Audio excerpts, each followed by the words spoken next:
yes ay boy projet bi naka la demee boy gaawal waay gaawal puusal bret bi waaw indil tuuti ndox tuuti ciment tuuti suuf waaw waa Timnit ñoom la fan lañ jëm dañu war def le tour du Sénégal mais boy affaire boobu nice la de mais nan lañ ko bëgg defee dajale juróom fukk téeméer ba mu ay millions baax na dafa am solo loolu Timnit teew ci dëkk bi ëppati solo loolu Timnit jobal waa dëkk bi dëkk ci dëkk bi dafa dëkk bee ko gën waaye dëkk ci dëkk bi tekkil waa dëkk bee ko mën Timnit jaaraama Timnit jërëjëf Timnit li ngeen def am na solo ni xaru benn melo li ma neex ci ñoom moo di dañu ànd booloo ñoom ñi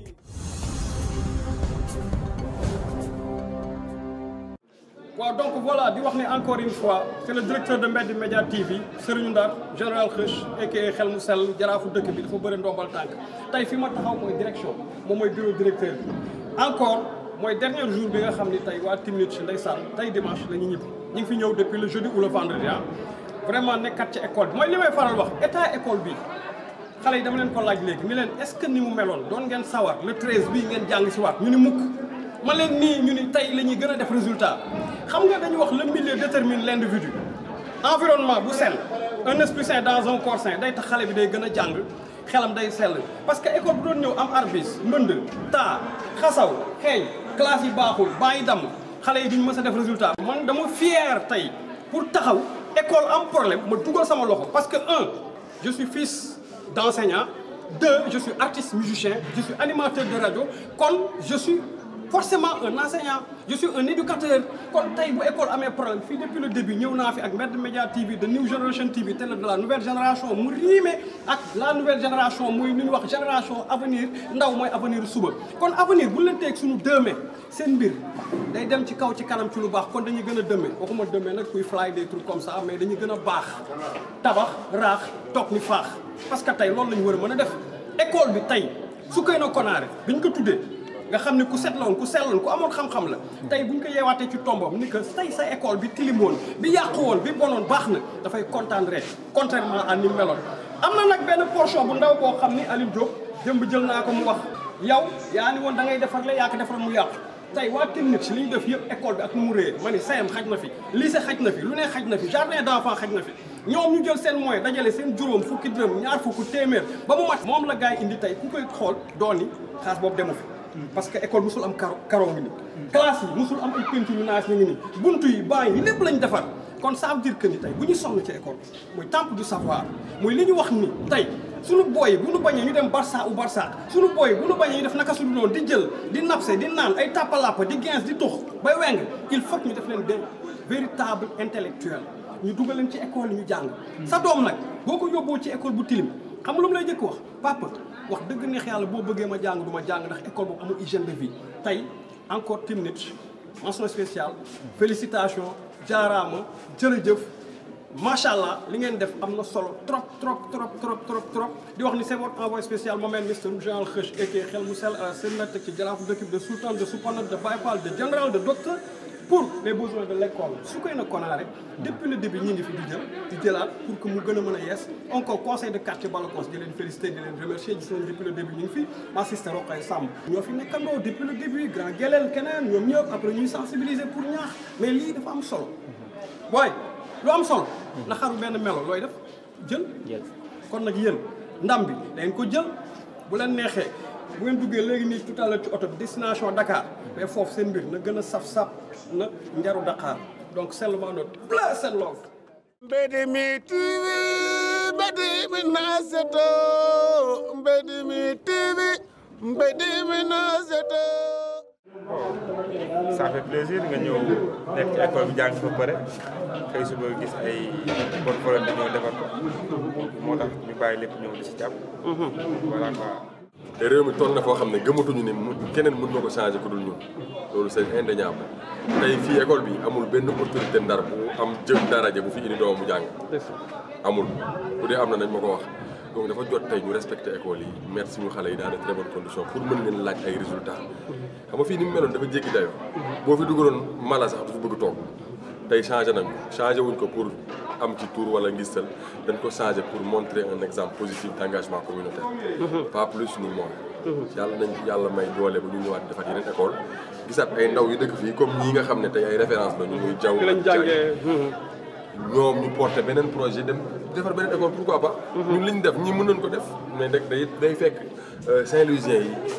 tënk seen lépp liy différence dimbali leen ñu mën ko def. parce que ñun li ñu def nii yomb na lool. ñëpp suivre nañ ko benn guddi am nañ 3 millions. est-ce que 100 francs 100 francs 100 francs 100 francs 200 100 francs bu ñu yeewoo dañoo gis cagnotte bi ñu 3 millions. ñu daal di ñëw tàmbali suñu borom def mu yegg jàmm.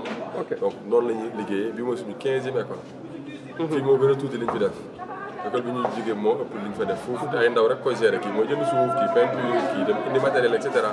ñëpp ki fiy liggéey duñ la fay. c'est tous des volontaires c'est des bénévoles. ñu ñaan yàlla ñoom tey ñu doon ay exemple ëllëg pour mën a inspirer yeneen jeunesse. voilà donc waaw alors su ma la déggee tey dama gis ni man damay wax ni toujours au Sénégal dañu xaw a ret suñu vocation tey dañuy jël benn ministre de la jeunesse wala ministre de l'éducation jox ko koo xam ni amul benn yërmande parce que pour nga mën def lii il faut être un homme de terrain il faut être un Baye Fall. quelqu'un boo xam ne yow da nga jàng ci école mel ne école Hout du dëgg école boo xam ne doon ba am taa mbënd état bi doy waar nga màgg xam ni lii war na fi jógee il faut que les données changent alors lu tax léegi ñun suñu état yi en Afrique waruñu choisir comme ñu mel na yow xam nga tey du jeter la fleur ni rien ku la jëloon tey def la ministre de la jeunesse wala ministre de l'éducation wala de l'enseignement mais day dem Fall contrairement à suñu ministre yi nga xam ni kër climatisé voiture climatisée maison climatisée lal ba ñu tëdd climatisé alors duñu am yërmande contrairement à vous. pardon question bi dama koy retourner pour deux choses. dama koy retourner wax benn man je suis citoyen sénégalais je suis engagé depuis plus de 15 ans engagement communautaire kenn mënu ma ko jàngal. Université américaine yi di ma bind pour ne ma je veux que tu fasses une duplication pour nos étudiants c'est parce que américains ils ont compris que ni li ñu def nii c'est purement de l'engagement communautaire comme un modèle purement participatif man damay wax booy ne man j'ai pas la compétence d'un ministre bien vrai que ministre yu bari dañ may woo téléphone dañuy ñëw. tu veux pas l'être. je veux pas l'être xam nga pour lan pour deux choses au Sénégal on est ministre pour soit se faire de l'argent wala pour être en haut man awma idéologie boobu noonu man quand je vais être ministre je vais être un ministre pas du président mais un ministre de la République et de la communauté. waaw juste ministre des Badoo. parce que tey kenn ku fi nekk ministre ku ne da ngay dawal vision benn nit. par exemple le ministre de l'éducation il est en train de dérouler la vision du président par rapport à l'éducation. ñun ñëpp am nañu ay vision beneen vision ak beneen système bu ñu mën a teg si on n'est pas libre de dérouler ça on ne peut pas être ministre man amoo compétence bu nekk ministre. et vraiment bu ñu ma ko faloon danaa ko remercier de la manière la plus souple lu metti wala dara mais sincèrement je me sens citoyen et je suis heureux dans ce que je fais. alors tey bu ngeen jógee fii prochaine étape fan la. waaw prochaine étape on doit faire le lycée Lamine Gueye CM Wakam CM Ousmane Socé Diop la ñu war a def 3 yooyu la ñuy boole benn campagne ak école élémentaire Bamba Mbaxane 2. donc désormais on va travailler les week-ends samedi ak dimanche. principalement école bu ñu mënti dem dinañ fexe bu ñuy liggéey ñu bañ a impacté ci jàngale bi. bu dee classe lañu war a defar dinañ fexe xool nan lañ koy defaree ba bu lendemain xale yi dinañ am fu ñu donc loolu la ñuy def bu ñu paree am na yeneen next step yu ñuy def. waaw comme Tamba parce que déggoon naa waroon ngeen fa dem defar ay école rek mooy projet bi c'est autre chose du lii kese du ñëw rek defar école y a autre chose qu'on prépare derrière pour les hôpitaux et les cases de santé et l'équipe s'est déjà préparée pour ça. waaw juste pour terminer parce que léegi ni dama romb sama doomu sëriñ ki ma jàngal alxuraan muy université de Balakos Abdou Wahab Diop nga xam ni yàlla na ko yàlla yërëm foofu véritable université la booy yi ku fa jàngewul sa mag jànge na fa wala sa nijaay donc doom ji mu romb ma léegi ni ma mais est-ce que daara ci lañ bokk ma laaj la ngal ma ci lañ bokk. donc di wax ni seen ay action donc yemul rek ci école. non yemul ci école ci Covid bi maye naa ñu 6000 matelas maye nañu plus de 12000 moustiquaires ñi am sama page Facebook Instagram wala Twitter bu ñu demee dinañ ko gis maye nañu ay kay tabaski bi dañuy maye ay xar donc ñun on est dans ce qu'on appelle aujourd'hui une implication communautaire positive dañuy xool ne lii kat bu ñu ko defee war na war a mën a pousser nit ñi ñu def ko ñu daal di koy def man tey gis naa sama koñ bi am na 12 personnes yu amul xar je vais automatiquement 30 jours avant la tabaski pour ay xar ñëw jox leen ci guddi 3 heures du matin lañ la jox xar dañuy fëgg nga tijji rek ñu dugalal xar bi dem soxlawuñu ngay remercier ci sa tura parce que dañ jàpp ne on est des musulmans bu ñu ñëwee ci Korité bi de la même chose dañuy ciblé ay famille yoo xam ne seen doole demul seen ginnaaw ñu daal di leen dimbali ci sutura ubbi de école bi dañuy may ay kits scolaires donc li ñuy ci programme dafa bëri tellement que ni à chaque fois bu benn contexte taxawee rek dañuy contextualiser suñu engagement Covid bi ñun ñoo njëkk a sensibiliser Sénégal je répète ñun ñoo njëkk a sensibiliser Sénégal man ba may def sama première sensibilisation le 2 mars laa ko def Sénégal bi nga doon am premier cas bu Covid donc man mosuñu ma gis télé ma ànd ak ministre de la santé te avec les 100 volontaires on a été les premières personnes à avoir un site internet fonctionnel fu nit ñi di joxe ay dons ñuy jënd ay matériel di ko may masque gant gel lépp a ngi ci toile bi amul dara lu ci nëbbu donc li may def nii peut-être day jaaxal ñu bari mais jeunes yi nekk suñu ginnaaw xam nañ li ñuy def ils sont aussi engagés que ma propre personne donc dañuy continuer li ñuy def fii dañ leen fi dellu si dupliquer inchallah fa ñu jógee woon feneen ak feneen danañ fa delluwaat mais de toute façon ñun on reste dans la citoyenneté active et spontanée li ñuy def moom dañ koy def defuñu ko pour nit dañ koy defal réew mi su ma la déggee dafa mel ne yow bokkoo ci nouveau type de sénégalais boobu mooy Sénégal fësal le Sénégal fësal ancien type mooy Bou Kounta Baye Niass Baye Laye Cheikh Oumar Cheikh Ahmadou Bamba yi daan xaaju guddi jël xéewal dugal ko ci kër te wutuñu ci tur kon yow dafa mel ne moom nga bëgg delloo si à l'ancienne. yéménité ñoom ñooy Yémen boo ko demee ñoom ñoo daax joxe zakat tey seen zakat yooyu moo tabax réew ma am na banque bu mag la da ngay yeewu suba teel amoo dara ñu ne laaj kat da ngay ñëw rek ne man kat damaa bëggoon ngeen jox ma ci zakat bi ñuy joxe ma daal di liggéey ambulant ñu jox la nga dem liggéey parce que yéménité xam nañ fan la seen zakat bi dugg tey ñu on est borom grand bu jaaxle bi bu tax mu dem on est 95% de musulmans au Sénégal par exemple ndeysaan tey da ngay gis koo xam ne dafay añ dëkkandoom bi ko gën a jege du am lu mu lekk da ngay gis koo xam ne am na lépp dëkkandoom bi ko gën a jege amul dara dañ ko dimbali mais est-ce qu'on est musulman ou de non parce que tey boo ma ne on est 95% la population musulmane te nga gis nii comme sa dëkkandoo ñamam di ko xeeñ yonente bi alayhi salaatu salaam bu daan togg ñeex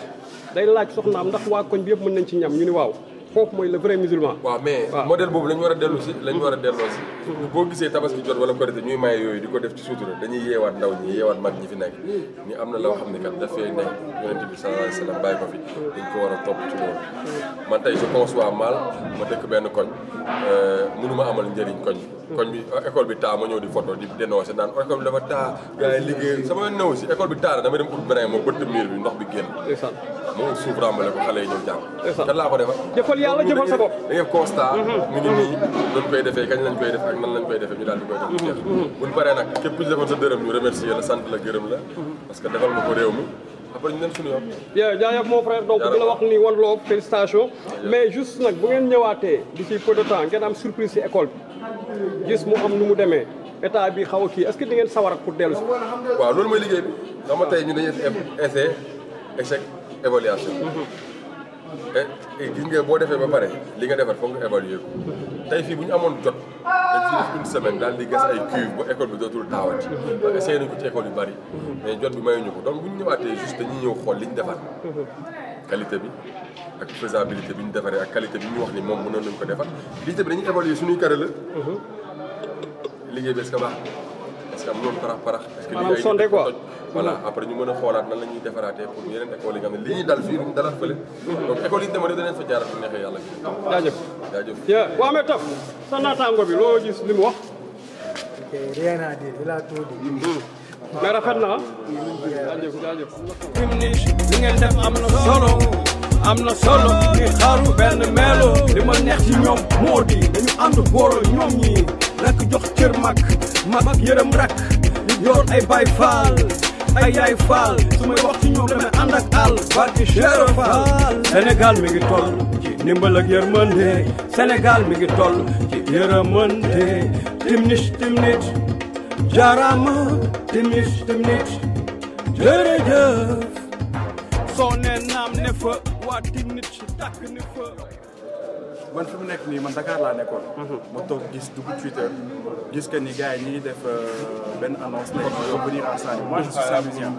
et j'aime ma ville. j'aime ma ville dama bëgg Ndar. chaque fois su ma demee Dakar bokkuma sax ñuy dem xam dañ fay toog chaque fois lu mu dem lu mu jàng yaa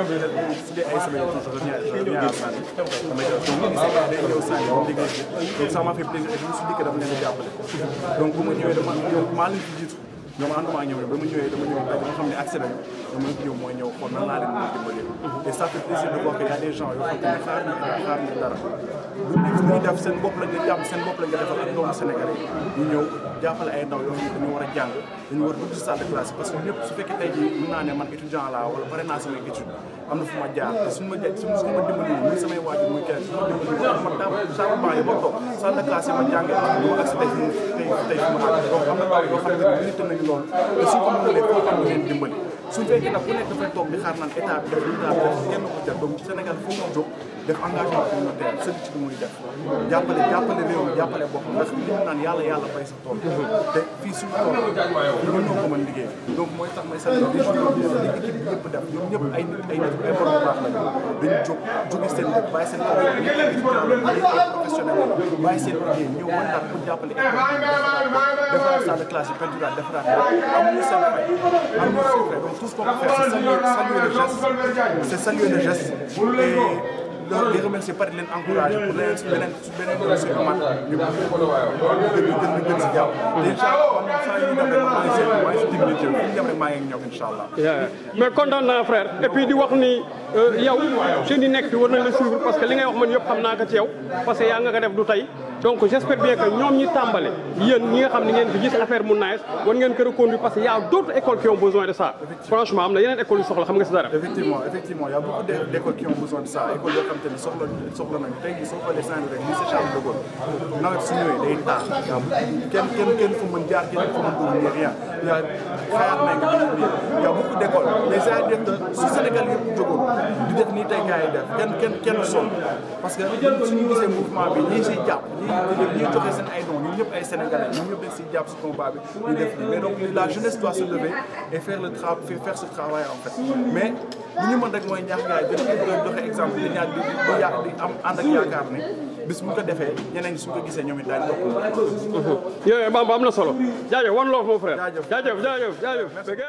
ñun Ligue athlétisme de Saint-Louis ñu ngi leen di wax ngeen seetaan Mbedd bi Média TV ndax mooy sunu télé. noonu sant yàlla quoi satisfait et puis booy def na lu ñu waroon def ñoom def nañ ko liggéey nañ dans la bonne ambiance parce que c'est aussi l'objectif ça loolu la ñu wane ñoom lu ñuy def bëgg nañ ko wan ci passion ils l'ont fait nous sommes satisfaits quoi macha allah. lépp li nga xam ne mën nañ ko améliorer si quotidien population lu ñu mën a améliorer dañu améliorer ko donc lu ñuy am rek loo xam ne war nañu ne lii mën nañ ci def dara ñu def ko mu jeex quoi loolu rek la ñuy def waaw. waaw dégg naa daara yi bokk na ci. lépp a ngi ci biir amul limite. limite yi rek mooy volonté ak y a rien d'impossible donc on n'a pas de limite on n'a pas de ne lii moo ñuy téye dara mu ñu téye amuñu limite on fonce rek li ñu war a def rek ñu def ko c'est des citoyens qui font leur part donc y a pas de limite. mais 50 personnes gérer leen est-ce que yombul. bon yombul parce que ku nekk sa humeur ku nekk sa noo mel yow sa ni ngeen dee sa kër on gère individuellement ku nekk rek parce que suñu kilifa yi dañu koy def ñoom boo xoolee kilifa bu wàcc liggéey rek buñ ko laajee dina am 1000 personnes yu ñëw ne man maa gën ci moom man sama xarit la woon moom ku nekk jàpp ne moom xaritam moom kese la loolu si loolu la ñuy jàng rek ku nekk ñu jël la gère la individuellement loolu defe naa moom mooy yombal liggéey ba amuñu problème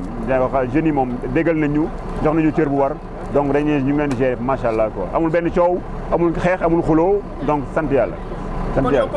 waaw incha allah ñuy waaj nañ fi ñëwaat incha allah parce que dëkk bu neex la c'est une belle ville. leen xaar surtout am naa fi benn daara boo xam Diop université la fa laa jàngee alxuraan. incha allah doomam romb na fi léegi ñu bëgg na ay partenaires. xoolal rek naa foofu moom naa leen def si. gëstul rek yor nga numéro yi. xoolal la lañ fa war a def rek yónnee ñu ko kii moom daara lay wër. waaw boobu mooy kër dëgg daara. Mbedd mi TV Mbedd mi naa seto Mbedd mi TV Mbedd mi naa seto. daara mooy lépp daara la ñuy jàngee valeur daara la ñuy jàngee suñu culture daara la ñuy jàngee suñuy éthique yi gën a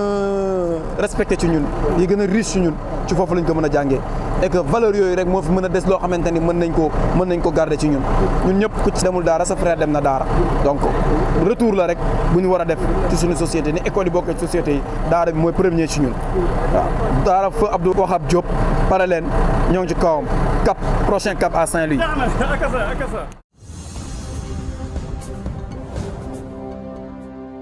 El Hadj Ngari Ndiaye man maay directeur école Soukeyna Konaré donc par rapport ak li xew ci école bi depuis jeudi maa ngi remercier waa Timnit pour réhabilitation bi ñu def ce qui n'était pas facile parce que réhabilité nañu 5 classes ak bureau directeur bi ak yeneen classe yi fi nekkoon quoi environ pratiquement ils ont réhabilité 11 classes donc loolu baax na surtout pour les enfants qui vont venir et qui vont découvrir que seen école mu nekk école bu bees dafay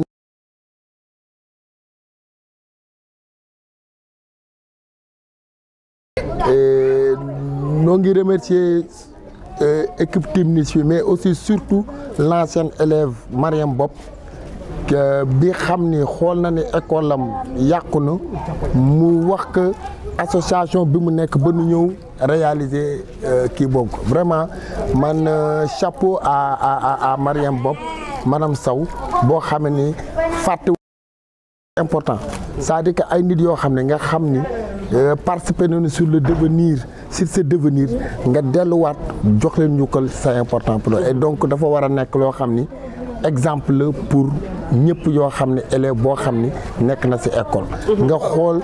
sa école nga ñëwaat fa am ay réalisation yoo fa def moi je crois que c'est loolu nañu jàngal ci mbir bi